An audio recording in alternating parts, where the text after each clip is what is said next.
શરૂઆત કરીએ તો ગીર સોમનાથમાં સિંહની પજવણીનો વિડીયો વાયરલ થઈ રહ્યો છે। સિંહ પાછળ 4 વ્હીલર દોડાવવામાં આવી રહી છે તો સિંહની પજવણી કરતો આ વિડીયો સામે આવ્યો છે। પજવણીનો વિડીયો હાલ સોશિયલ મીડિયામાં વાયરલ થઈ રહ્યો છે તો ઘટના ગીર નજીકના ગામની હોવાનું અનુમાન લગાવવામાં આવી રહ્યું છે। સિંહ પજવણીનો વિડીયો ક્યાં અને ક્યારનો છે તે કહેવું અત્યારે મુશ્કેલ છે। જો કે સિંહની પજવણીની ગંભીર ઘટનાના પગલે સિંહ પ્રેમીઓમાં ભારે રોષ જોવા મળી રહ્યો છે। વન વિભાગ દ્વારા આવા તત્વો સામે કડક કાર્યવાહી કરવા માટે માંગ પણ ઉઠી છે તો સિંહની પજવણીનો આ વિડીયો વાયરલ થઈ રહ્યો છે જેમાં સિંહની પાછળ 4 વ્હીલર ચલાવવામાં આવી રહી છે અને સિંહને દોડાવવામાં આવી રહ્યો હોય તે પ્રકારના દ્રશ્યો સામે આવ્યા છે। સંવાદદાતા દિનેશ અમારી સાથે જોડાઈ ગયા છે। દિનેશ, સિંહ પજવણીનો વિડીયો વાયરલ થઈ રહ્યો છે, શું હાલ અપડેટ મળી રહ્યું છે? जी बिल्कुल जे प्रमाणे अवारनवार सिंहोनी पजवણીના વિડીયો વાયરલ થતા હોય છે અને ત્યારબાદ વન વિભાગ છે એ એક્શનમાં આવતો હોય છે। તે જ પ્રકારે આજે ફરી એક વખત કહી શકાય કે ગીર ગ્રામ્ય પંથકનો આ વિડીયો છે ને તેમાં મોડી રાત્રિના સમયે એક સિંહ છે તે રસ્તા ઉપર આવી ચડે છે અને તે સિંહની પાછળ 4 વ્હીલ વાહન છે તે સિંહની પાછળ દોડાવવામાં આવે છે અને તેમને લઈને ક્યાંક ને ક્યાંક સિંહ પ્રેમીઓ છે જે પર્યાવરણ પ્રેમીઓ છે તેમાં રોષ ફેલાયો છે અને લોકો માંગ કરી રહ્યા છે કે આ સિંહ પજવણીના જે પ્રમાણે વારંવાર બનાવો બની રહ્યા છે તેમને અટકાવવામાં આવે અને આવારા તત્વો સામે કાયદેસરની કાર્યવાહી કરવામાં આવે। જી દિનેશ, સમગ્ર માહિતી બદલ આપનો આભાર। તો ગીર સોમનાથના દ્રશ્યો સામે આવ્યા છે કે જ્યાં સિંહની પજવણી કરવામાં આવી રહી છે તે અંગેનો વિડીયો પણ વાયરલ થઈ રહ્યો છે જેમાં સિંહની પાછળ 4 વ્હીલર ગાડી દોડાવવામાં આવી રહી છે અને સિંહને દોડાવવામાં આવી રહ્યો હોય તે પ્રકારના દ્રશ્યો સામે આવી રહ્યા છે। ત્યારે બીજી તરફ જે વન વિભાગ દ્વારા હવે તપાસ કરવામાં આવે તેની પણ માંગ કરવામાં આવી રહી છે। અમરેલી ધારીના ગોપાલગ્રામ ગામ નજીક વાડીમાં 5 વર્ષના બાળક પર દીપડાનો હુમલો થયો હોવાની ઘટના સામે આવી છે। વાડીમાં ખેતી કામ દરમિયાન દીપડો બાળકને ઉઠાવી ગયો, હુમલો કરતા બાળકનું મોત નીપજ્યું છે તો બાળક સાહિલના પિતા અને પરિવાર ખેત મજૂરી કરવા અમરેલી ખાતે ગયા છે ત્યારે બાળકને દીપડો ઉઠાવતા સ્થાનિક ખેત મજૂરો સહિત લોકોએ ભારે બૂમાબૂમ કરતા બાળકને મૂકી દીપડો નાસી ગયો હતો। બાળકનું મોત થતા ખેડૂતોમાં ફફડાટ ફેલાયો છે તો વન વિભાગ તેમજ પોલીસની ટીમ ઘટના સ્થળે પહોંચી આવી હતી। મૃતક બાળકને ચલાલા હોસ્પિટલમાં ખસેડવામાં આવ્યું। વન્ય પ્રાણીના વધતા જતા હુમલાઓ લોકો માટે હવે ચિંતાનો વિષય બની ગયો છે જ્યારે સ્થાનિકોનો સિંહણે હુમલો કર્યાનો દાવો સામે આવ્યો છે। આજ વહેલી સવારે 9 વાગ્યાના અરસામાં એક દીપડા દ્વારા સાહિલ નામના છોકરાને અહીંયા તુવેરનું જે ખેતર છે એમાંથી બાજુમાંથી પકડી લઈ અને એને ઈજા પહોંચાડેલી। ઈજા પહોંચાડ્યા બાદ એને સરકારી હોસ્પિટલ ખાતે લઈ જવામાં આવેલ, ત્યાં એમનું મૃત્યુ નિપજેલ। પિંજરા 3 મૂકવામાં આવેલા છે અને સ્ટાફ સ્કેનિંગ શરૂ છે। દીપડો લોકેશન છે, એને પકડવાની કાર્યવાહી શરૂ।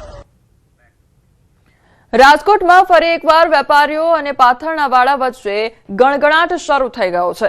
રસ્તાઓ પર પાથરણાવાળા નાના વેપારીઓ બેસતા હોવાથી દુકાનધારક વેપારીઓને અનેક સમસ્યાનો સામનો કરવો પડી રહ્યો છે। આ મુદ્દે વેપારીઓએ મંગળવારે બપોર સુધી લાખાજી રાજ બજાર બંધ રહેશે તેવો નિર્ણય કર્યો છે। 250 થી વધુ ધંધાર્થીઓ લાખાજી રાજ બજાર પર નભે છે। વેપારીઓનો આક્ષેપ છે કે પાથરણાવાળાને કારણે તેમના ધંધા રોજગારની મોટી નુકસાની થાય છે। દિવાળી પહેલા પણ આ પ્રશ્નો સામે આવ્યો હતો અને ત્યારે રાજકોટના ધારાસભ્યોએ મધ્યસ્થી કરીને મામલો થાળે પાડ્યો હતો। લાખાજી રાજ બજારમાં વર્ષો જૂનો આ પ્રશ્ન જોવા મળી રહ્યો છે।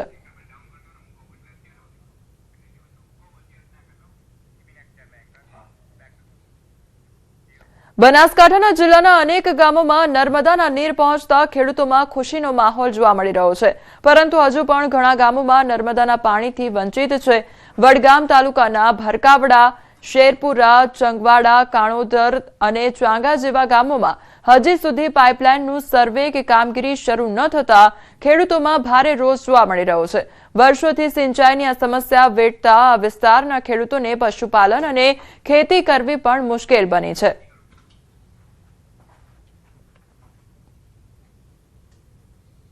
અમારે વડગામ તાલુકામાં 40 વર્ષથી પાણીની સમસ્યા છે। ખેતીવાડી માટે તો ખૂબ જ પરિસ્થિતિ ખરાબ છે। ખેતી સી રીતે કરવી એ જ હાલ સવાલ છે તો એના માટે સરકારમાં અમે માગણીઓ મૂકી છે।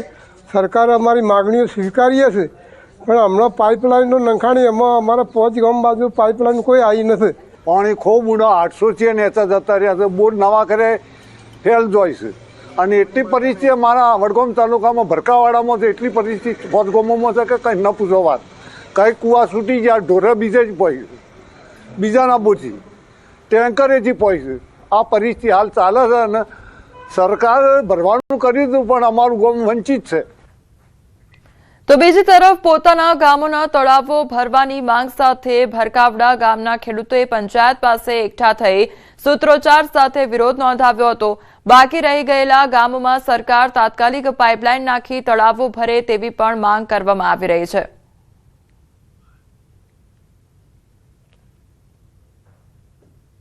મારા 5-7 ગામ હજુ સુધી પાણીથી વંચિત રહી ગયા છે.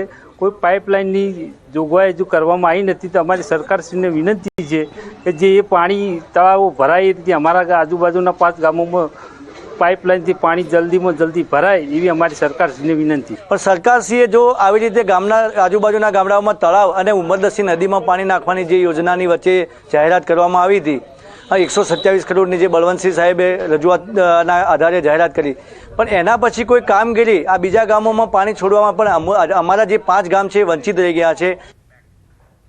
દાહોદના લીમખેડા તાલુકાના ઝેર જીતગઢ ખાતે દિલ્હી મુંબઈ નેશનલ હાઈવેની કામગીરી દરમિયાન બનાવવામાં આવેલું નીચું ગરનાળું સ્થાનિકો અને વાહન ચાલકો માટે મોટી આફત બન્યું છે. ગરનાળાની ઊંચાઈ ઓછી હોવાને કારણે બસ અને ટ્રક જેવા મોટા વાહનો પસાર થઈ શકતા નથી, જેનાથી વાહનોને લાંબા વૈકલ્પિક રસ્તે જવાની ફરજ પડી રહી છે.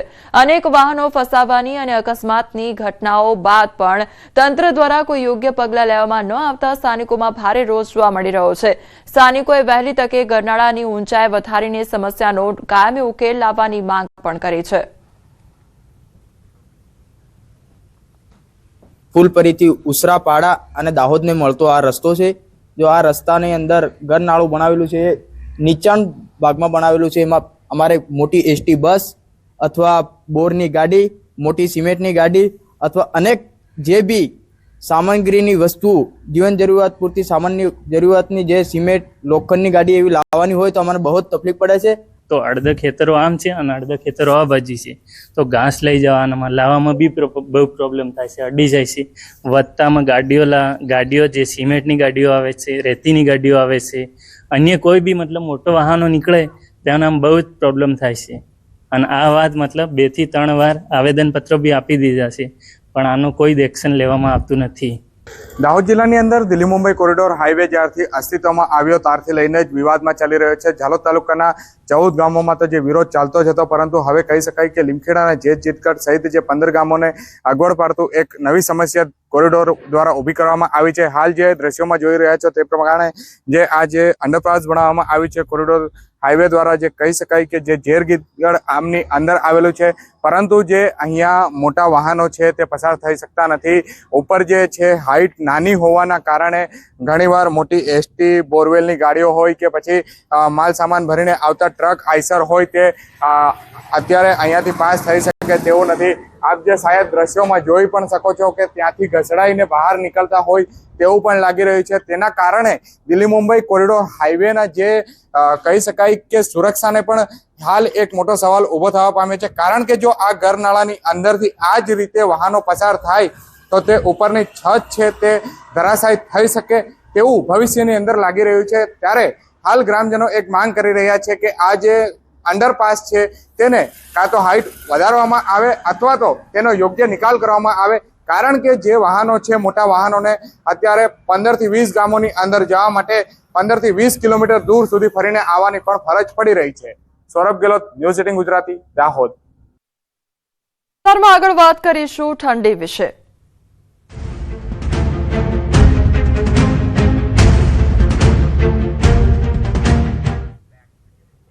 હવામાન વિભાગ દ્વારા આગાહી કરવામાં આવી છે. આગામી 7 દિવસ વાતાવરણ સૂકું રહેશે તો ઉત્તર પૂર્વ અને પૂર્વના પવન ફૂંકાશે. આગામી 48 કલાક તાપમાન યથાવત રહેશે. 48 કલાક બાદ 2 થી 3 ડિગ્રી તાપમાન ઘટાડો થશે. જ્યારે આજે સૌથી ઠંડુ શહેર અમરેલી રહ્યું. અમરેલીનું લઘુત્તમ તાપમાન 12 ડિગ્રી નોંધાયું છે. અમદાવાદનું લઘુત્તમ તાપમાન 15 ડિગ્રી આસપાસ રહેવાની શક્યતા સેવાઈ રહી છે.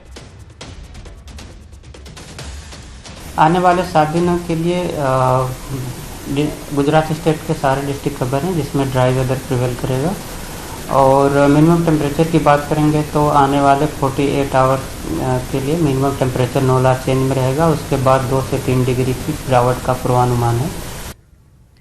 રાજધાની દિલ્હીની હવા ઝેરી બની ગઈ છે। રાજધાનીનો એક્યુઆઈ 300 ને પાર નોંધાયો છે। ઘરની બહાર નીકળવું મુશ્કેલ બની ગયું છે। આગામી 2 દિવસ માટે સાવધાની રાખવાની સલાહ આપવામાં આવી છે।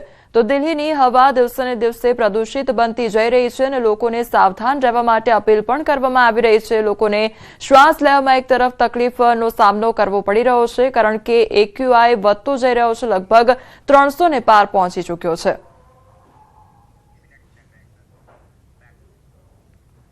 કાશ્મીર ખીણના ઉપરના ભાગોમાં બરફવર્ષાથી ગુલમર્ગના અફરવત વિસ્તારમાં 2 થી 3 ઇંચ બરફ પડ્યો। ઠેર ઠેર બરફની ચાદર પથરાયેલી જોવા મળી। પ્રવાસીઓએ પણ બરફવર્ષાનો આનંદ માણ્યો છે। સામાન્ય રીતે આ સિઝનમાં અહીં પ્રમાણમાં વધારે બરફવર્ષા થાય છે, પરંતુ આ વખતે ઓછી થઈ છે। હિમવર્ષાના કારણે કાશ્મીર સોળે કળાએ ખીલી ઉઠ્યું છે।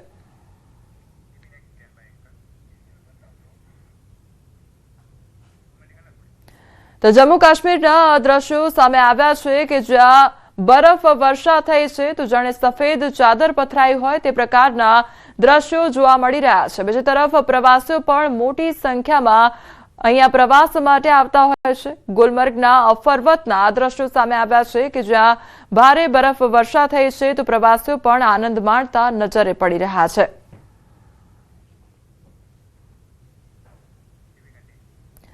શિયાળાની ઋતુમાં કુદરતી સૌંદર્ય જોવા અને હિમવર્ષાનો આનંદ માણવા માટે દેશભરના પ્રવાસીઓ ચક્રાતાના પ્રખ્યાત પર્યટન સ્થળ પર આવે છે।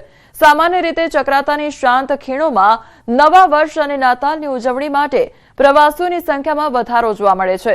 બુકિંગ નવેમ્બરમાં શરૂ થતું હતું અને ડિસેમ્બરના પહેલા અઠવાડિયા સુધીમાં હોટલો ભરાઈ જતી હતી। જો કે આ વખતે પરિસ્થિતિ કંઈક અલગ જ કહી રહી છે। આ વખતે હોટલો ભરેલી નહોતી, પરંતુ ચક્રાતામાં આવતા પ્રવાસીઓ પણ બરફવર્ષાની રાહ જોઈ રહ્યા છે।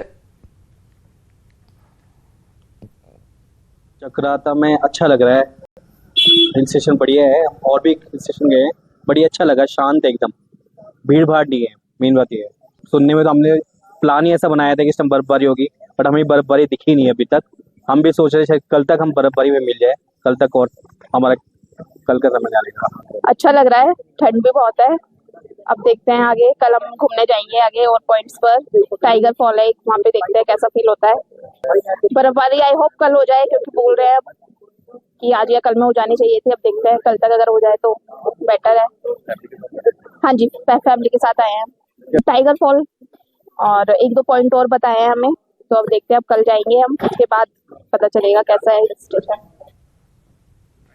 તો કઠોર હવામાન અને સમયસર હિમવર્ષાના અભાવે નિરાશાજનક પરિસ્થિતિ ઊભી થઈ છે। ઇતિહાસમાં કદાચ આ પહેલીવાર હશે કે આ વિસ્તારની 80% હોટલો ખાલી છે। સ્થાનિક ઉદ્યોગપતિઓ હિમવર્ષાની આતુરતાથી રાહ જોઈ રહ્યા છે, જેના કારણે પર્વતો પર પ્રવાસીઓનો ઘસારો વધશે। પરંતુ કદાચ આ વખતે ભગવાન ઇન્દ્ર આ પર્વતીય ખીણોથી થોડા નારાજ હોય તેવું લાગે છે। જો સમયસર હિમવર્ષા નહીં થાય તો પ્રવાસીઓની સંખ્યામાં નોંધપાત્ર ઘટાડો થવાની ધારણા છે। उम्मीद थी हमारे दिल में कि भाई अगर अच्छी बर्फबारी पड़ेगी तो कहीं ना कहीं इसको पर्यटन का बहुत बड़ा हमारा एक अवसर बढ़ेगा। नए नए बहुत सारे छोटे छोटे होम स्टेज होटल्स बने हैं, तो कहीं ना कहीं देखो लोगों ने बड़े बड़े लोन लेके सब कुछ करके प्रॉपर्टीज बनाई हैं, तो हमें उम्मीद थी कि इस बार बहुत रहेगा। लेकिन हम इस बार मतलब एक इतिहास में शायद पहली बार ऐसा हो रहा है कि आज की अगर हम तारीख को नोट करें तो आज लगभग 18-19 दिसंबर हो चुकी है आज, और अब तक न्यू ईयर की क्वेरी स्टार्ट नहीं हुई है। शॉकिंग यही है। अदरवाइज आप ये मान के चलिए कि नवंबर में भी न्यू ईयर के लिए अच्छी खासी बुकिंग आ जाया करती थी। अभी कल ही हमारी जो हमारा व्हाट्सएप ग्रुप है चक्राता टूरिज्म का, उस ग्रुप पे बहुत ज्यादा हमारी कल बातचीत हुई है कि अगर इसी प्रकार से रहा तो इस साल पर्यटन में बहुत भारी नुकसान झेलना पड़ेगा चक्राता को। और इसका बहुत बड़ा कारण हमें लगता है, एक तो जो बर्फबारी नहीं हुई है, ये जो मौसम है, सबसे बड़ा रीजन ये लगता है। क्योंकि अगर ये मौसम में अभी बर्फबारी हो जाती तो इसमें 4 चांद लग जाते। अब बाकी ऊपर वाला ही अगर हमारे नैया पार कर पाएगा टूरिज्म की तो है, बाकी अब और कोई उम्मीद हमें को ज्यादा लग नहीं। जी बिल्कुल, इस बार टूरिस्टों का आगमन बिल्कुल भी नहीं हो पा रहा है। नहीं तो इस टाइम तक अच्छी खासी बर्फ शुरू हो जाती थी, जिससे कि टूरिस्टों का आनंद लगातार बढ़ता रहता था। लेकिन इस बार ना बर्फ पड़ी ना बारिश हुई। इस बार तो बिल्कुल ही सूना पड़ा है चक्राता हमारा। ना ही पर्यटक आ रहे हैं। होटल इस टाइम तक हमारे फुल पैक हो जाते थे, लेकिन इस बार बर्फ ना पड़ने के कारण कोई भी पर्यटक नहीं है, सारे होटल सूने पड़े हैं, बाजार पूरा सूना पड़ा है। बस यही है कि बर्फ और बारिश का इंतजार कर रहे हैं कि जैसे ही बर्फ शुरू हो तो दोबारा से पर्यटक आए और यहाँ का व्यापार बढ़े। સમાચારોમાં આગળ વધીએ તે પહેલા રોકાઈશું એક બ્રેક માટે।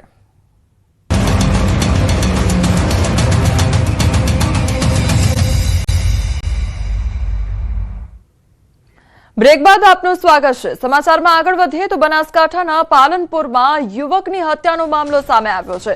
મૃતદેહ સ્વીકારવાનો ઇનકાર કરી દેવામાં આવ્યો છે। ચૌધરી સમાજના યુવકની હત્યાથી સમાજમાં રોષ વ્યાપ્યો છે।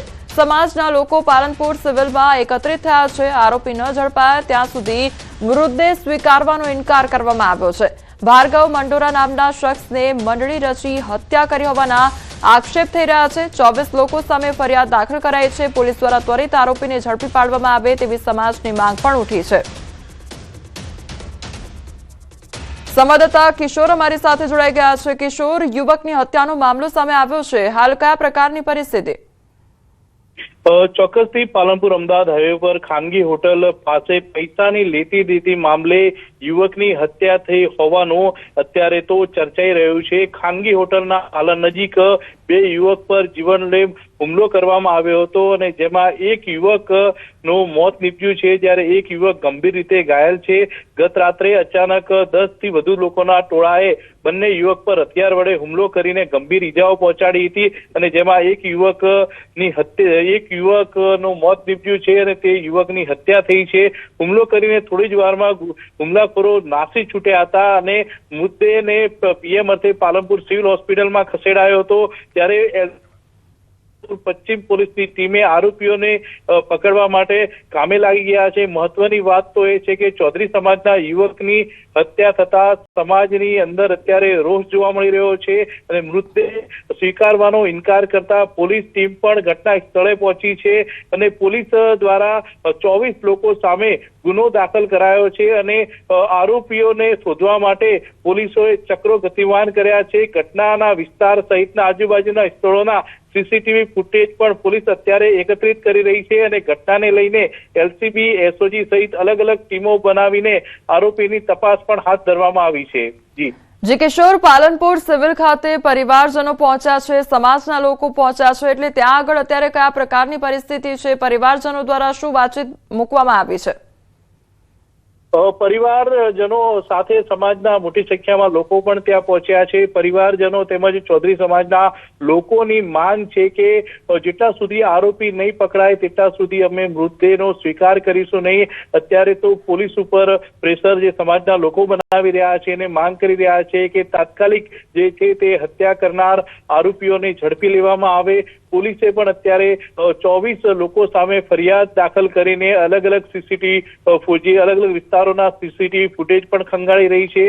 એલસીબી, એસઓજી સહિતની અલગ અલગ ટીમો બનાવીને આરોપીઓની શોધખોળ અત્યારે હાથ ધરવામાં આવી છે અને બીજી તરફ પોલીસ દ્વારા પરિવારજનોને સમજાવવામાં આવી રહ્યા છે કે તાત્કાલિક આરોપીઓને પકડવામાં આવશે અને અત્યારે તો ફરિયાદ દાખલ કરવામાં આવી છે પોલીસ દ્વારા અને પરિવારજનોને સમજાવવામાં આવી રહ્યા છે અને પરિવાર અને પોલીસ વચ્ચે પણ વાતચીતનો દોર અત્યારે ચાલી રહ્યો છે। જ્યારે પરિવારની એક જ માંગ છે કે જેટલા સુધી આરોપીઓ નહીં પકડાય તેટલા સુધી મુદ્દે નહીં ઉઠાવીએ। જી કિશોર, સમગ્ર માહિતી બદલ આપનો આભાર। સમાચારમાં હવે આગળ વાત કરીએ અરવલ્લીના અસ્તિત્વ પર જોખમ વિશે।